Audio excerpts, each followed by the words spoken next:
열린문 성도 여러분, 안녕하세요. 6월 둘째 주 지저스 스토리 시간에 함께 해주셔서 감사합니다.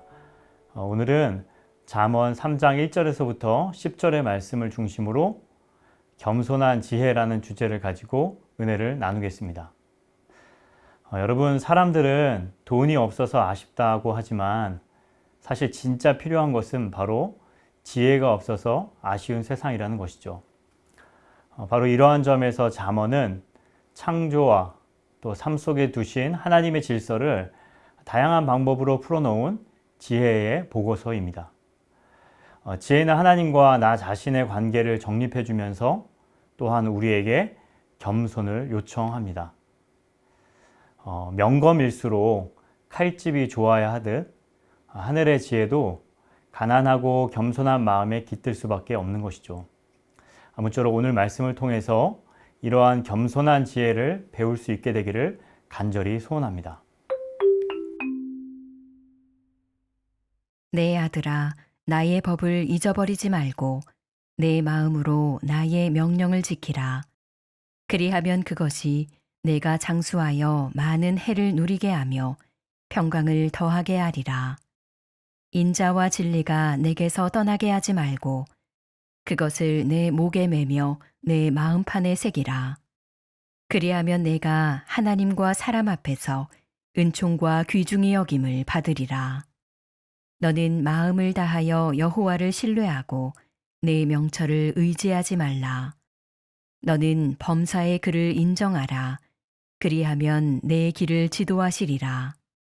스스로 지혜롭게 여기지 말지어다. 여호와를 경외하며 악을 떠날지어다. 이것이 내 몸의 양약이 되어 내 골수를 윤택하게 하리라. 내 재물과 내 소산물의 처음 익은 열매로 여호와를 공경하라. 그리하면 내 창고가 가득히 차고 내 포도즙 틀에 새 포도즙이 넘치리라. 여러분, 하나님의 말씀을 주목하며 사는 사람에게 하나님의 복이 임하게 되는데요. 그렇다면 하나님의 말씀에 주목하며 살기 위해 우리는 과연 어떠한 자세가 필요할까요?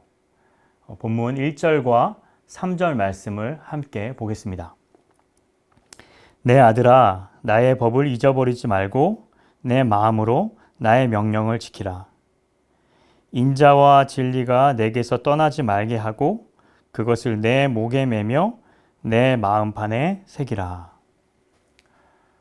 사실 주변의 유혹을 뿌리치고 말씀에 주의하며 산다라는 것은 녹록지 않은 일입니다. 그래서 3장 1절에서는 나의 법과 또 나의 명령을 문장 맨 앞에 두어서 말씀의 중요성을 강조하고 있고요. 또 그 법과 명령을 잊지 말고 지키라고 요구하고 있습니다. 여기서 가장 먼저 요구되는 것은 바로 잊지 말라는 것이죠. 여러분, 잊어버린다라는 것은 단순히 망각만을 뜻하지 않습니다. 무심하고 무시하고 냉대하는 것까지 포함하는 뜻입니다. 그럼 그렇게 잊어버리지 않기 위해서는 과연 어떻게 해야 할까요? 오늘 본문 3절 말씀해 보시면 그래서 말씀을 목에 메고 마음에 새겨야 한다라는 것이죠. 여러분, 여기서 목에 매라는 것은 사람들이 귀중한 장신구를 목에 걸고 다니듯이 말씀을 소중히 여겨서 한시라도 잊지 말고 늘 우선순위에 두고 살라는 뜻입니다. 또한 마음에 새기라는 것은 말씀을 내면화하여서 삶의 모든 영역에서 그 말씀을 실천하라는 뜻이죠. 이렇게 잊지 말라고 마음에 새기는 것이 바로 소극적인 권고라고 한다면 말씀을 지키라는 것은 적극적인 권고에 속한다라는 것이죠. 특별히 지키라는 것이 미완료, 그러니까 계속해서 유지해 나가야 함을 강조하고 있는 것입니다. 그렇게 저희 모두가 하나님의 말씀을 잊지 않고 지켜나갈 때 말씀을 통한 하나님의 약속이 저희를 통해 이루어지게 될 줄 믿습니다. 이제 두 번째로 여러분, 이어지는 내용을 보시면 그렇게 말씀을 잘 간직하고 지키는 삶에 약속된 복이 있다라는 것이죠. 과연 그것이 무엇인지 2절과 4절 말씀을 함께 살펴보겠습니다. 그리하면 그것이 내가 장수하여 많은 해를 누리게 하며 평강을 더하게 하리라. 그리하면 내가 하나님과 사람 앞에서 은총과 귀중히 여김을 받으리라. 여러분, 말씀이 약속하는 것은 보호만이 아닙니다. 분명 보상도 있습니다. 그래서 방금 살펴본 2절과 4절은 1절과 3절의 가르침대로 실천할 때 누릴 보상에 대해 이야기해 주는 것입니다. 여기서 보상은 두 가지로 소개되는데요. 2절은 그의 인생에서, 그리고 4절은 하나님과 사람들과의 관계에서 누리게 될 축복입니다. 여기서 장수와 평강의 복은 단순히 오래 살고 또 마음 편히 사는 것을 넘어 실제로 풍성한 삶을 살도록, 그리고 세상이 줄 수 없는 평강으로 이끌어 주신다라는 것입니다. 여러분, 성경에 보시면 하나님의 뜻에 순종하고 또 신앙의 중심을 지킨 자들이 바로 이러한 축복을 누리게 되었다라는 점을 여러분 꼭 기억하시기 바랍니다. 그리고 이러한 축복이 저희 모두의 삶 속에도 동일하게 나타나기를 간절히 소원합니다.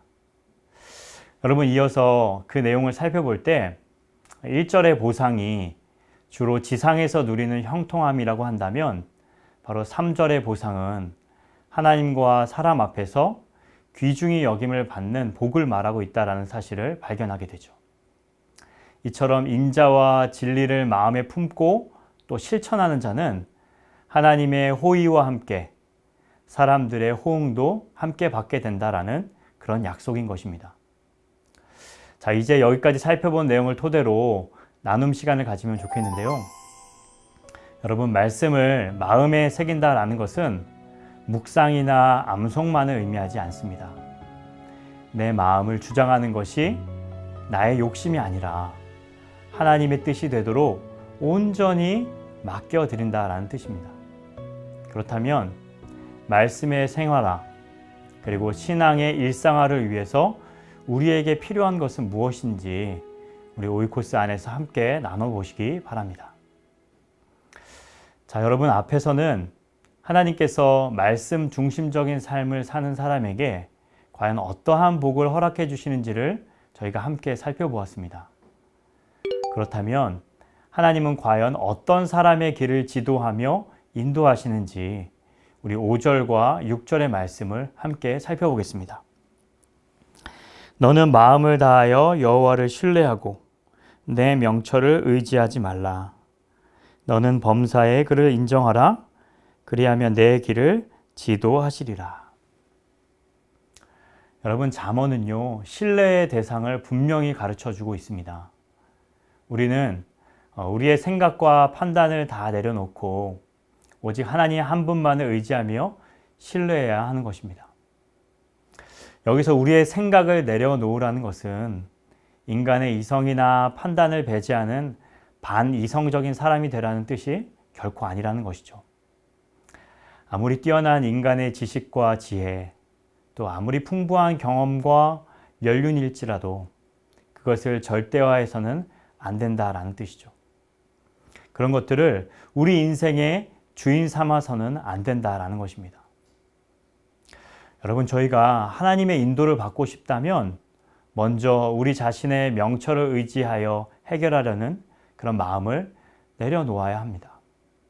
그리고 내 인생의 모든 주도권과 결정권이 오직 주님 한 분께 있음을 우리가 겸손히 인정하고 주님의 뜻을 세심히 살펴야 한다라는 것이죠. 내 모든 상황을 주장하시는 하나님의 지혜와 능력을 우리 마음 다해서 신뢰해야 합니다. 단순히 내 뜻이 이루어질 것이라는 그런 가능성에 대한 예측이 아니라 하나님을 향한 전적인 신뢰가 그분과의 친밀한 관계에 마음을 두는 것이 우리에게 가장 중요하다라는 것이죠. 이제 여기까지 살펴본 내용을 토대로 나눔 시간을 가지면 좋겠는데요. 여러분, 우리는 우리의 관심을 오직 하나님의 인도에만 둘 때가 참 많지만 하나님은 우리가 먼저 하나님을 신뢰하기를 원하신다라는 것입니다. 내가 바라는 인도함보다 겸손과 신뢰가 우선이다라는 것이죠. 여러분, 혹시라도 여러분의 삶 속에서 하나님을 신뢰하기보다 내 경험과 명철을 의지하여 해결하려 한 적은 없었는지 우리 먼저 나누어 보고, 또 반대로 하나님을 온전히 신뢰함으로 얻게 된 그 승리의 경험들이 있다면 우리 오이코스 안에서 그러한 경험들도 함께 나눠보면 좋겠습니다. 네, 이어서 이제 살펴볼 내용은 하나님을 경외하며 공경하는 자에게 복이 임한다라는 사실인데요. 그렇게 하나님을 경외하며 또 악에서 떠날 때 따라오는 유익은 과연 무엇인지 우리 7절과 8절 말씀을 함께 살펴보겠습니다. 스스로 지혜롭게 여기지 말지어다. 여호와를 경외하며 악을 떠날지어다. 이것이 내 몸의 양약이 되어 내 골수를 윤택하게 하리라. 여러분, 5절과 6절 그리고 7절과 8절을 보시면 내용이 유사하다라는 것을 확인할 수 있는데요. 내 명철을 의지하지 말라는 권고는 스스로 지혜롭게 여기지 말라는 권고로, 또 범사의 그를 인정하라는 권고는 여호와를 경외하라는 말로 서로 바꾸어서 표현하고 있습니다. 여러분, 이러한 표현법은 앞에서 언급한 구절들의 의미를 좀 더 강화하는 그런 강조 용법입니다. 다만 다른 점이 있다면 7절에서 악을 떠나라는 명령을 덧붙이고 있는데요. 여기서 이 언급되는 악이란 바로 앞에 나오는 스스로 지혜롭게 여기는 일을 가리킵니다. 다시 말해, 스스로 지혜롭게 여기면서 동시에 하나님을 경외할 수는 없고, 또 그 같은 교만 자체가 악이라는 것을 지적하고 있습니다. 하지만 그런 악에서 떠나 겸손히 하나님의 지혜를 사모하고 또 하나님을 경외하는 이에게는 전인적인 치유와 강건함, 그리고 불안과 두려움을 모르는 진정한 평안과 만족을 허락해 주신다는 사실을 기억하며 그러한 축복을 누리게 되는 저희 모두가 될 수 있기를 간절히 소원합니다. 자, 이제 마지막으로 살펴볼 내용은 첫 열매로 하나님을 공경하는 자에게 어떤 복이 기다리는가에 대한 부분인데요. 우리 10절 말씀을 함께 살펴보겠습니다. 그리하면 내 창고가 가득히 차고 내 포도즙 틀에 새 포도즙이 넘치리라. 여러분, 악에서 떠나는 것뿐만이 아니라 자기 소산의 첫 열매를 드리는 것도 하나님을 경외하는 아주 중요한 표현이라고 말씀합니다. 첫 열매는 모든 소산물에 대한 최고와 최상, 그리고 대표적인 의미를 가지고 있는데요. 따라서 그 첫 소산물을 드린다라는 것은 내 모든 소유와 소산의 궁극적인 소유권이 바로 하나님께 있음을 인정하는 것이며, 그것을 하나님의 뜻대로 사용하겠다라는 믿음의 고백이자 응답인 것입니다.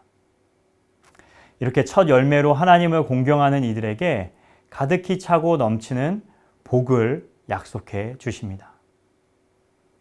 여기서 창고가 채워지고 또 포도즙이 넘친다라는 표현은 우리 삶의 모든 영역을 풍요롭게 채워주신다라는 것을 가리킵니다.